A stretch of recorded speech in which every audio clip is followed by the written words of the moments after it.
Hello मेरे प्यारे student, आज के इस नए वीडियो में आपका स्वागत है। आज मैं आप लोगों को बताने वाला हूं बोर्ड एग्जाम में निबंध को कैसे लिखेंगे, हिंदी में निबंध को कैसे लिखा जाता है, निबंध को लिखने का सही तरीका क्या है, उसी को आज के इस वीडियो में बताने वाला हूं। यहाँ आप देख सकते हैं कि आपके सामने ओरिजिनल पेपर है जो बोर्ड द्वारा पूछा गया है। तो यहाँ आप देख सकते हैं कि निबंध आपके 7 अंक के होते हैं, यानी कि आपको यहाँ पर 4 या 5 निबंध पूछेगा, उसमें से आपको एक करना रहता है। 7 में 7 नंबर कैसे लाना है पूरे डिटेल के साथ एकदम शानदार ट्रिक से समझाएंगे। यानी कि आपके बोर्ड एग्जाम में कोई भी निबंध को पूछ देगा तो आप आसानी से लिख कर आएंगे। यह पूरा वीडियो सारे बच्चों ने देख लिया तो सारे बच्चों का 7 में 7 नंबर पक्का हो जाएगा।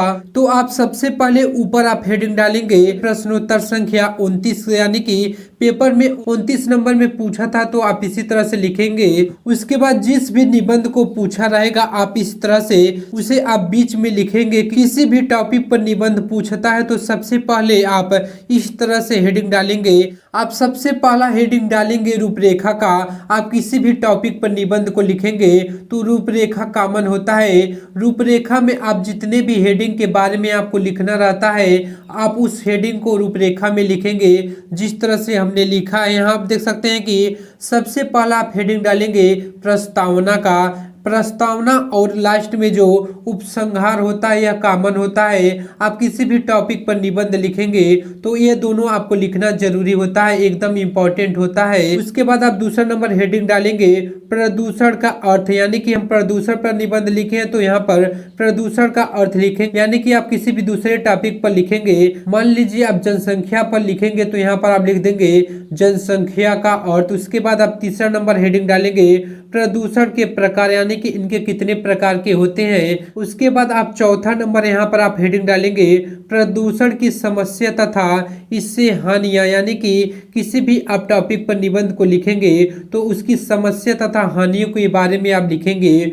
उसके बाद आप पांचवा नंबर हेडिंग डालेंगे समस्या का समाधान, यानी कि समस्या का समाधान कैसे हम पा सकते हैं। और लास्ट में आप छठा नंबर आप हेडिंग डालेंगे उपसंहार का। आप इसी तरह से रूपरेखा में आप किसी भी टॉपिक पर निबंध लिखेंगे तो इस तरह से जितने भी हेडिंग के बारे में आपको लिखना रहेगा सबसे पहले आप इस तरह से रूपरेखा में लिखेंगे। मैं आपको बहुत ही अच्छे तरह से बताऊंगा। यदि आपको निबंध नहीं याद रहता है किसी भी टॉपिक पर तो आप ट्रिक के द्वारा आसानी से लिख सकते हैं। आप सबसे पहला आप हेडिंग डालेंगे रूपरेखा में। सबसे पहला नंबर हमने प्रस्तावना का हेडिंग डाला है तो यहाँ पर सबसे पहले आप प्रस्तावना का हेडिंग डालेंगे।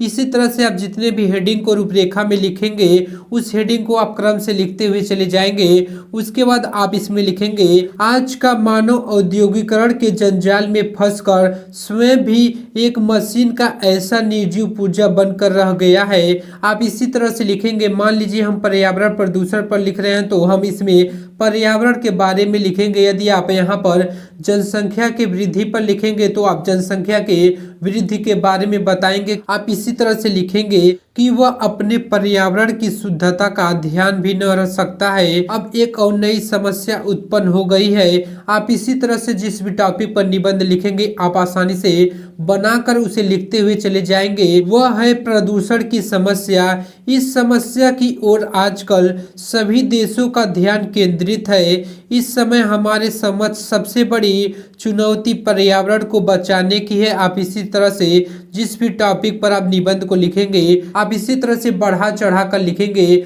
आप निबंध को 4 से 5 पेज में लिखेंगे तभी आपको पूरे नंबर मिलेंगे, क्योंकि आपके जो निबंध होते हैं 7 नंबर के होते हैं, इसलिए आपको 4 से 5 पेज लिखना अनिवार्य है। क्योंकि पानी, हवा, जंगल, मिट्टी आदि सब कुछ प्रदूषित हो चुका है, इसलिए प्रत्येक व्यक्ति को पर्यावरण का महत्व बताना जाना चाहिए, क्योंकि यही हमारे अस्तित्व का आधार है।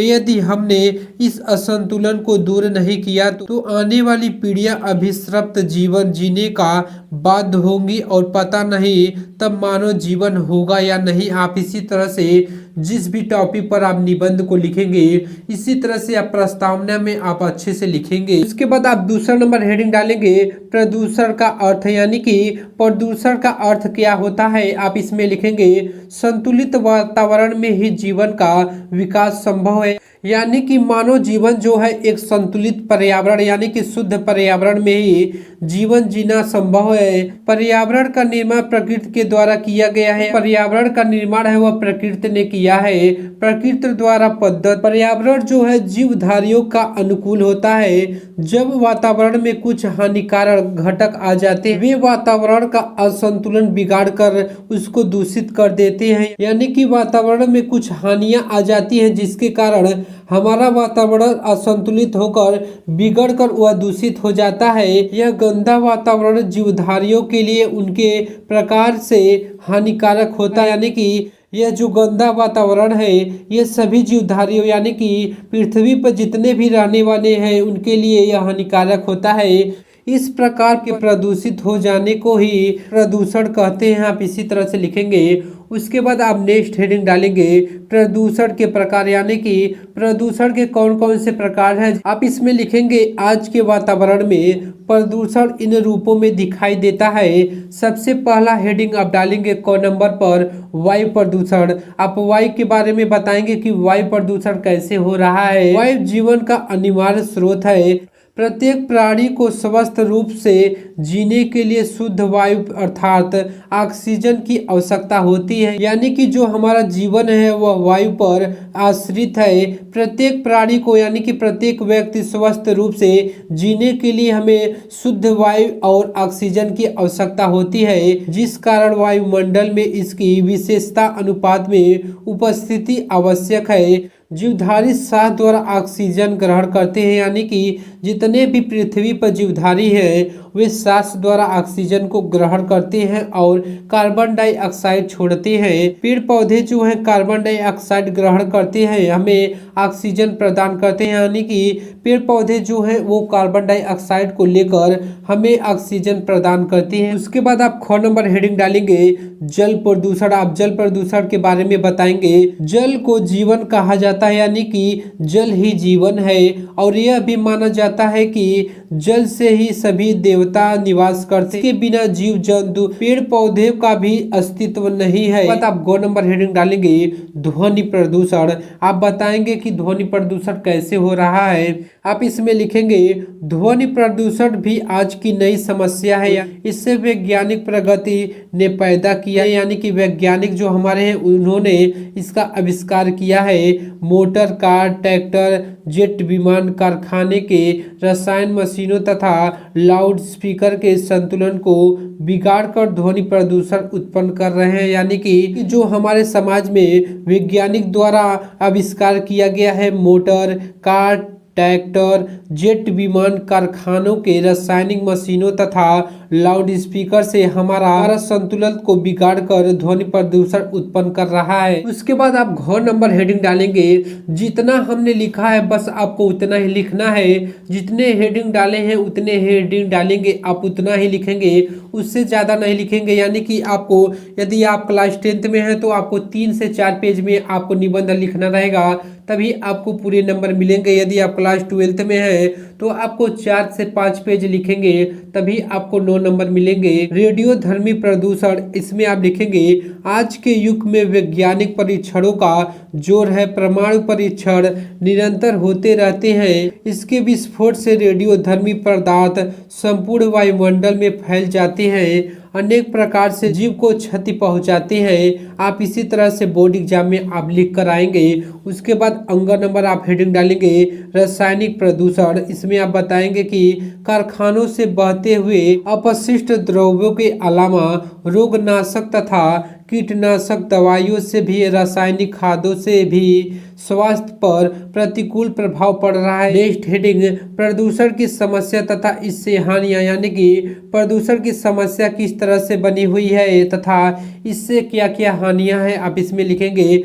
बढ़ती हुई जनसंख्या और प्रौद्योगिकरण ने विश्व के सम्मुख प्रदूषण की समस्या पैदा कर रही है। यानी कि हमारे समाज में बढ़ती हुई जनसंख्या और औद्योगिकरण के यानी कि जो नए नए आविष्कार हो रहे हैं उसके चलते प्रदूषण की समस्या पैदा हो रही है। कारखानों के धुएं से विषैले कचरे के बहाव से तथा जहरीले गैसें के रिसाव से आज मानव जीवन समस्याग्रस्त हो गया है। यानी कि कारखानों से जो धुएं निकलते हैं, विषैली गैसें निकलती है, जो पानी के द्वारा कचरे का प्रभाव होता है और जहरीली गैसें से रिसाव होता है, उससे मानव जीवन समस्या ग्रसित हो गया है। यानी कि समस्या से जूझ रहा है, बहुत तरह की समस्याएं उत्पन्न हो रही हैं, बहुत सी बीमारियां हो रही हैं। इस प्रदूषण से मनुष्य जानलेवा बीमारियों का शिकार हो जा रहा है। बाद नेक्स्ट हेडिंग डालेंगे समस्या का समाधान। हम प्रदूषण की समस्या पर समाधान कैसे पा सकते हैं, क्या निवारण कर सकते हैं, इसमें आप लिखेंगे वातावरण को प्रदूषित से बचाने के लिए वृक्षारोपण सर्वश्रेष्ठ साधन। यानी कि सबसे आखिरी और सबसे पहला उपाय है कि हम अधिक से अधिक पेड़ पौधों को लगाकर प्रदूषण की समस्या को रोक सकते हैं। दूसरी ओर वृक्षों के अधिक कटाव पर भी रोक लगानी चाहिए। कारखानों और मशीनों लगाने की अनुमति ही लोगों को दी जानी चाहिए। यानी कि किसी भी प्रकार से किसी भी लोगों को कारखानों को बैठाने और मशीनों को बैठाने की अनुमति नहीं देनी चाहिए जो औद्योगिकरण कचरे और मशीन के धुएं को बाहर निकालने की समुचित व्यवस्था न कर सके। उसके बाद आप नेक्स्ट हेडिंग डालेंगे उपसंहार का। इसमें आप लिखेंगे प्रसन्नता की बात है कि यानी कि खुशी की बात है कि भारत सरकार प्रदूषण की समस्या के प्रति जागरूक है। यानी कि हमारे भारत में प्रदूषण की समस्या के तरफ हमारी सरकार जागरूक है। उसने 1974 ईस्वी में जल प्रदूषण निवारण अधिनियम लागू किया था। यानी कि हमारे भारत सरकार में 1974 ईस्वी में ही जल प्रदूषण निवारण अधिनियम लागू हो गया था। इसके अंतर्गत एक केंद्रीय बोर्ड तथा प्रदेश के प्रदूषण नियंत्रण बोर्ड गठित किया गया था। कि हमारे भारत देश में एक केंद्रीय बोर्ड और एक प्रदूषण नियंत्रण बोर्ड गठित किया गया था। इसी प्रकार नए उद्योगों को लाइसेंस देने और वनों की कटाई रोकने की दशा में कठोर नियम बनाए गए थे। आप इसी तरह से बोर्ड एग्जाम में आप लिख कर आएंगे तो आपको एग्जामिनर एक भी नंबर नहीं काट सकता है। यदि वीडियो पसंद आए तो वीडियो को लाइक, सब्सक्राइब और ज़्यादा से ज़्यादा अपने दोस्तों के पास शेयर करें। मिलते हैं नेक्स्ट वीडियो में। जय हिंद, जय भारत, वंदे मातरम।